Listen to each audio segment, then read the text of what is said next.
전 세계적으로 요즘 뉴스나 여러 가지 미디어를 통해서 여러분들이 보고 들으시겠지만은 반기독교적인 운동들이 곳곳에서 거세지고 있습니다.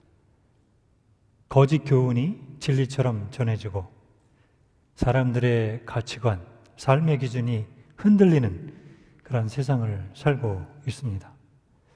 더욱이 팬데믹 상황이 오래 가고 우리가 제한된 생활을 하면서 각 개인이 스스로 신앙을 지키고 성장시키는 일이 쉽지 않습니다. 집에 있는 시간이 많으니까 성경 읽을 시간도 많고 기도할 시간도 많을 것 같은데 많은 분들이 신앙생활하기가 더 어렵다라고 얘기를 합니다. 또 가족들이 모여 있으니까 전보다 더 관계가 좋아져야 되는데 그렇지 못한 그런 모습들을 봅니다. 디모데후서 3장 1절부터 5절에 보면은 마지막 때 현상을 이렇게 경고하고 있습니다. 그대는 이것을 알아두십시오. 말세에 어려운 때가 올 것입니다. 사람들은 자기를 사랑하며 돈을 사랑하며 뽐내며 교만하며 하나님을 모독하며 부모에게 순종하지 아니하며 감사할 줄 모르며 불경스러우며 무정하며 원한을 풀지 아니하며 비방하며 절제가 없으며 난폭하며 선을 좋아하지 아니하며 배신하며 무모하며 자만하며 하나님보다 쾌락을 더 사랑하며 겉으로는 경건하게 보이나 경건함의 능력은 부인할 것입니다. 그대는 이런 사람들을 멀리하십시오. 우리가 이런 세대를 살면서 또 신앙을 지키면서 성경에서 말씀하신 이 복된 인생을 살기 위해서 우리가 가져야 할 신앙의 자세는 무엇일까요? 어떤 모습일까요? 오늘 우리가 나눌 이 전도서 말씀이 그런 귀한 원리를 우리에게 제공해 줍니다. 이 말씀을 통해서 복된 인생을 살아가는 자세를 확인하고 적용해서 우리의 삶 가운데 누리기를 원합니다. 전도서를 기록한 사람은 솔로몬 왕입니다. 이 솔로몬 왕은 이스라엘의 가장 전성기 때 왕이 된 사람이고 부귀영화를 누린 사람입니다. 또 열왕기상 3장 12절에 보면은 하나님께 지혜를 구한 솔로몬에게 이렇게 말씀하십니다. 내가 네 말대로 하여 네게 지혜롭고 총명한 마음을 주노니 네 앞에도 너와 같은 자가 없었거니와 네 뒤에도 너와 같은 자가 일어남이 없으리라. 인류 역사상 전후후무한 가장 지혜로운 지혜를 얻게 된 사람이 솔로몬입니다. 권력을 누렸고 재물로 자기가 눈으로 보는 것을 다 해봤다고 전도서는 기록을 하고 있습니다. 쾌락에 있어서도 아내를 1000명이나 둔 사람은 아마 별로 없을 겁니다. 솔로몬은 아내가 1000명이나 있었습니다. 또 누구보다 지혜로운 그런 것을 가지고 있었습니다. 그러니까 자기가 마음먹은 거는 다 해본 사람입니다. 이런 솔로몬이 인생의 희로애락을 다 경험을 하고 말년에 자기가 깨달은 것을 기록한 것이 전도서입니다. 그래서 전도서 1장 12절에서 14절에 보면 전도서를 기록한 그 배경이 나옵니다. 나 전도자는 예루살렘에서 이스라엘 왕이 되어 마음을 다하며 지혜를 써서 하늘 아래서 행하는 모든 일들을 연구하며 살핀즉 이는 괴로운 것이니 하나님들이 인생들에게 주사 수고하게 하신 것이라. 내가 해 아래서 행하는 모든 일들을 보았노라. 그 보고 경험한 것을 토대로 해서 이 전도서를 기록을 했습니다. 솔로몬의 최종 결론은 무엇일까요? 자기가 모든 인생을 연구하고 직접 본인이 경험한 것에 대한 1차 결론은 2절에 있습니다. 헛되고 헛되며 헛되고 헛되니 모든 것이 헛되다. 이 한 문장 안에 헛되다는 단어를 5번이나 사용을 했습니다. 헛되다는 히브리 단어의 뜻은 잠시 있다 사라지는, 이렇게 우리 입에서 나오는 허연 입김, 그런 뜻입니다. 잠깐 보였다 사라지는, 그것을 의미를 합니다. 하나님이 없는 인생, 해 아래 사는 인생의 모습은 잠깐 보였다가 사라지는 입김처럼 헛된 것이다 라고 결론을 냅니다. 사도 바울도 하나님이 없는 인생에 대해서 로마서에서 이렇게 설명합니다. 3장 10절부터 18절을 보시면,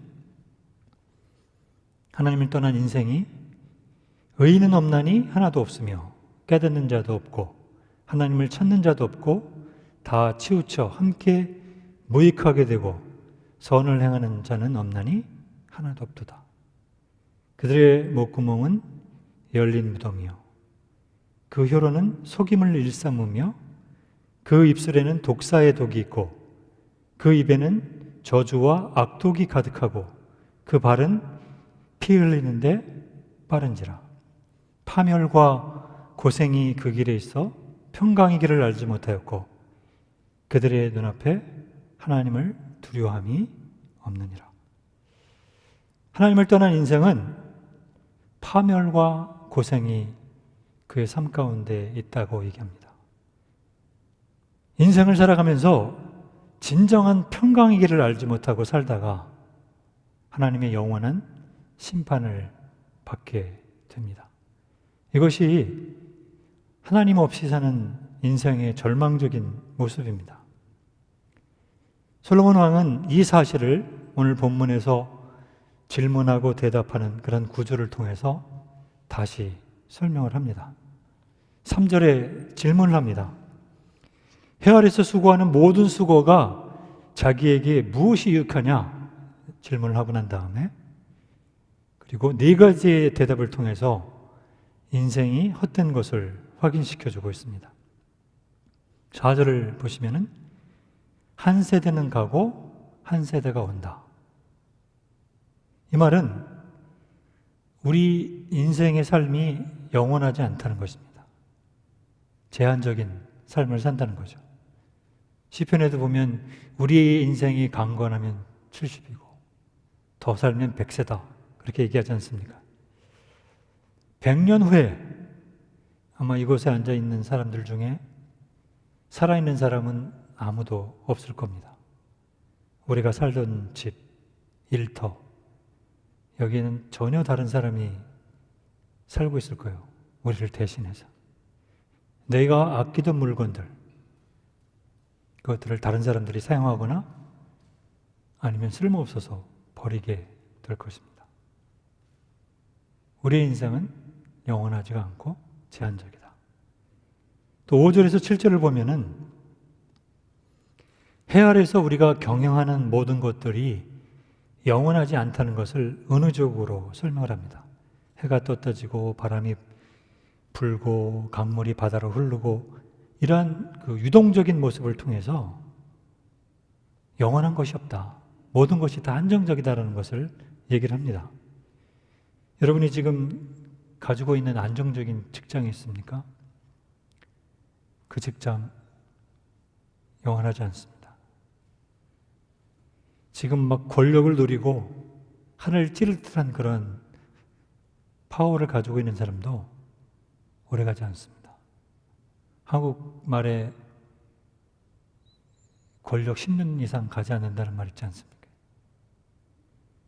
우리가 재물을 얻기 위해서 경영하는 사업, 이것도 영원하지 않습니다.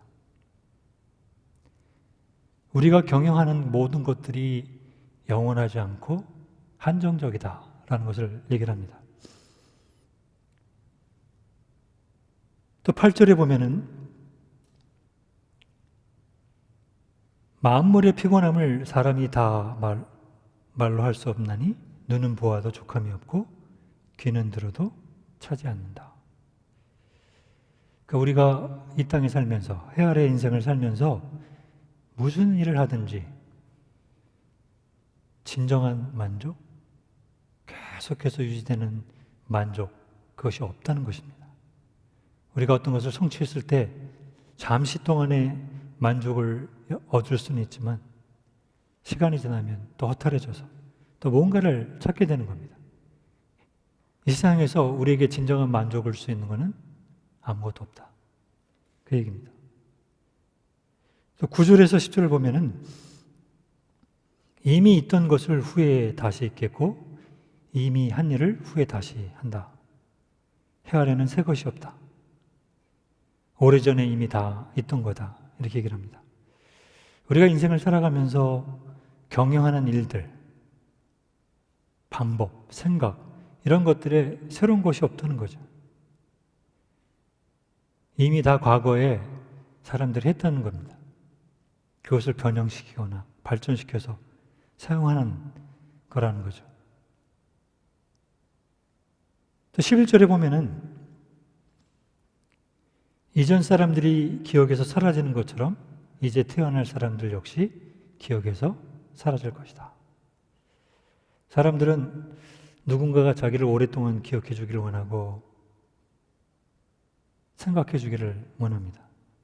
하지만 세월이 지나면 그 기억이 퇴색이 되고 점점 잊혀져 갑니다. 오랜 세월이 흐르고 나면 그런 사람이 있었는지도 조차 기억을 하지 못합니다. 이 전도서 기자인 솔로몬은 오늘 이 본문을 통해서 해 아래 인생, 하나님을 떠난 인생에 대한 실상을 고발하고 있습니다. 우리가 이 땅에서 사는 그 삶, 우리가 경영하는 그 모든 것 영원하지 않다. 우리가 이 땅에서 무엇을 하든지 간에 완전한 만족을 얻지 못한다. 우리가 경영하는 이런 것들을 이미 과거에 다 했던 것이다. 별로 의미가 없는 거다. 사람들은 오래 기억되기를 원하지만 세월이 지나면 기억하는 사람이 없는 그런 인생이다. 여기까지만 들으면 굉장히 디프레스가 되잖아요. 여러분 오해하지 마십시오. 솔로몬이 허무주의에 빠져서 이런 얘기를 한 것이 아닙니다. 또 이 말씀을 통해서 사람들의 삶의 소망을 꺾으려고 하는 것도 아니에요.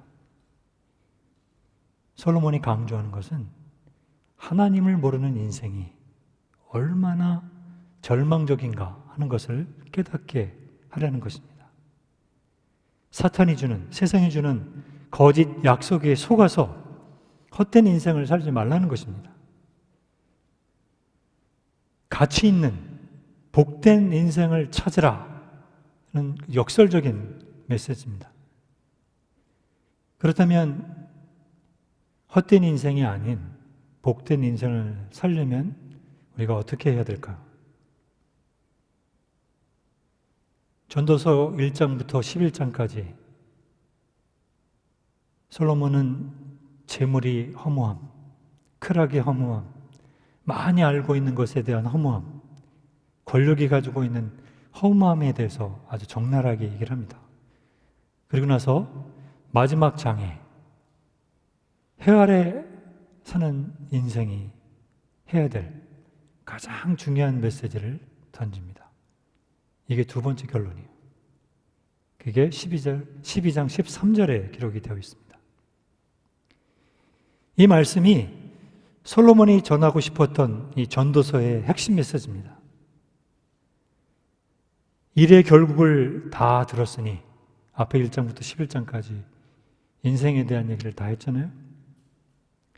이제 마지막 최종 결론을 내리겠다는 거죠. 그 최종 결론이 뭐냐?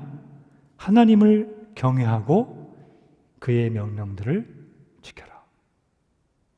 아주 간단하게 한 문장으로 딱 요약을 해서 말씀을 합니다. 그리고 뒤에 뭐라고 얘기했냐면 이 모든 것이 이것이 모든 사람의 본분이다. 여기에 이 본분, 음이라고 번역된 이 히브리 단어는 그 사람의 모든 것 이런 의미가 있습니다. 하나님을 경외하고 그 명령을 지키는 것이 사람이 해야 될 모든 것이다. 그 말입니다. 허무한 인생이 아닌 복된 인생을 살기 위해서 우리가 해야 될 것 두 가지입니다. 그 첫 번째가 하나님을 경외하는 것입니다. 죄로 인해서 하나님과의 관계가 단절된 인간이 하나님과 올바른 관계를 가지고 하나님을 경외할 수 있는 길은 하나밖에 없습니다. 그것은 우리를 구원하시기 위해서 십자가에서 피 흘려 죽으신 예수 그리스도를 믿고 하나님의 자녀로 사는 것입니다. 그래서 요한복음 14장 6절에 예수님께서 이렇게 말씀하셨습니다. 내가 곧 길이요 진리요 생명이니 나로 맘지 않고서는 아버지께로 올 자가 없다. 또 사도행전 4장 12절에는 베드로가 설교를 통해서 이렇게 얘기합니다. 다른 이로서는 구원을 얻을 수 없나니 천하 인간의 구원을 얻을 만한 다른 이름을 우리에게 주신 일이 없음이라. 오직 예수 그리스도를 통해서만 구원을 받게 되고 하나님의 자녀가 되고 하나님과의 관계를 회복한다라고 말합니다. 여러분, 예수님을 나의 구주로 믿어서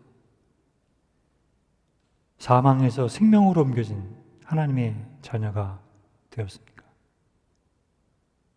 아직도 예수님을 만나지 못한 분은 오늘 이 시간에 예수님을 여러분의 구주로 믿으시길 바랍니다.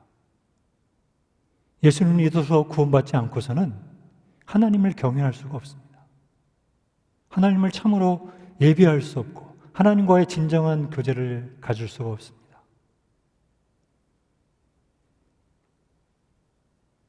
우리가 하나님과 올바른 관계를 가지고 하나님을 경외하는 그러한 성도가 될 때 비로소 이 땅에서 일어나는 그 모든 일들을 하나님이 원하시는 방법으로 이겨내고 살아낼 수가 있기 때문입니다.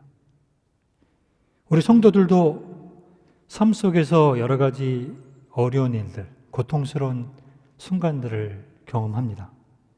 사랑하는 가족이나 친구를 잃었을 때, 또 믿었던 사람에게 버림을 받거나 배신을 당했을 때, 많은 수고와 노력을 했음에도 불구하고 허사로 끝났을 때, 감당할 수 없는 무거운 인생의 짐이 어깨를 누를 때,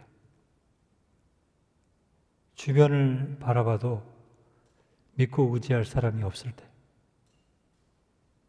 병상에서, 옥중에서, 죽음 앞에서 우리가 힘을 잃을 때도 있습니다. 그렇지만 성도들은 그런 상황 가운데서도 낙심하거나 절망하지 않습니다. 왜냐하면 주님께서 나의 삶의 주인이 되시고 구주가 되시고 함께 하시고 우리를 인도하시기 때문입니다. 시편 기자는 그래서 그런 하나님, 야훼 하나님을 이렇게 찬양을 합니다. 시편 18편 2절에 보면 여호와는 나의 반석이시요 나의 요새시요 나를 건지시는 이시요 나의 하나님이시요 내가 그 안에 피할 나의 바위시요 나의 방패시요 나의 구원의 뿌리시요 나의 산성이시로다.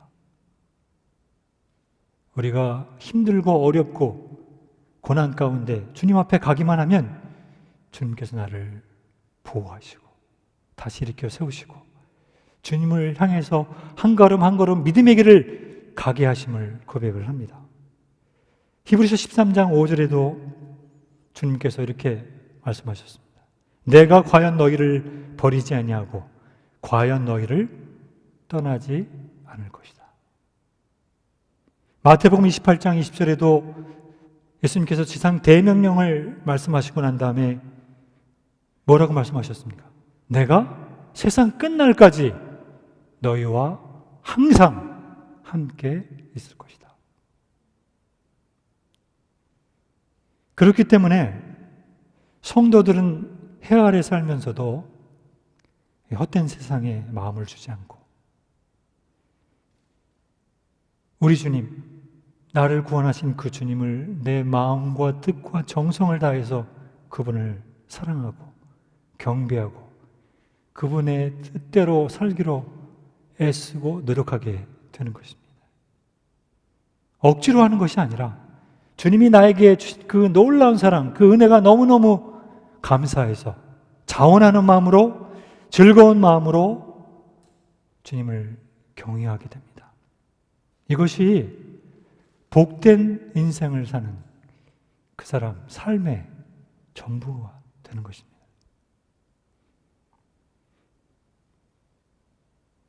두 번째는 하나님의 명령을 지키는 것입니다. 복된 인생을 살아가는 사람들은 하나님의 말씀을 이해하거나 말로만 떠들어서는 복된 인생을 살 수가 없습니다. 말로만 하는 사람 참 많잖아요. 하나님의 명령을 지키는 삶을 살아야 합니다. 예수님께서도 승천하기 직전에 요한복음 14장에 제자들에게 마지막 최후의 그 설교를 하시면서 말씀을 나누시면서 이렇게 말씀하셨어요. 14장 21절에 보면 나의 계명을 지키는 자라야 나를 사랑하는 자다. 다른 말로 하면 주님의 명령을 지키지 않는 사람은 주님을 사랑하지 않는 사람입니다. 그 사람이 입으로 그냥 계속 나 주님을 사랑합니다가 아무리 천번 만번 얘기해도 주님을 사랑하지 않는 거예요. 나를 사랑하는 자는 내 아버지께 사랑을 받을 것이요 나도 그를 사랑하여 그에게 나를 나타낼 거다. 우리가 주님과 더 깊은 관계에 들어가고 주님의 사랑을 더 많이 받고 하나님의 사랑을 더 많이 받는 방법이 뭐냐? 하나님의 말씀을 지키는 겁니다. 하나님의 말씀을 지킬 때 주님과의 관계가 더 깊어지고 주님이 주시는 그 놀라운 약속하신 그 은혜들을 경험할 수가 있게 되는 것입니다.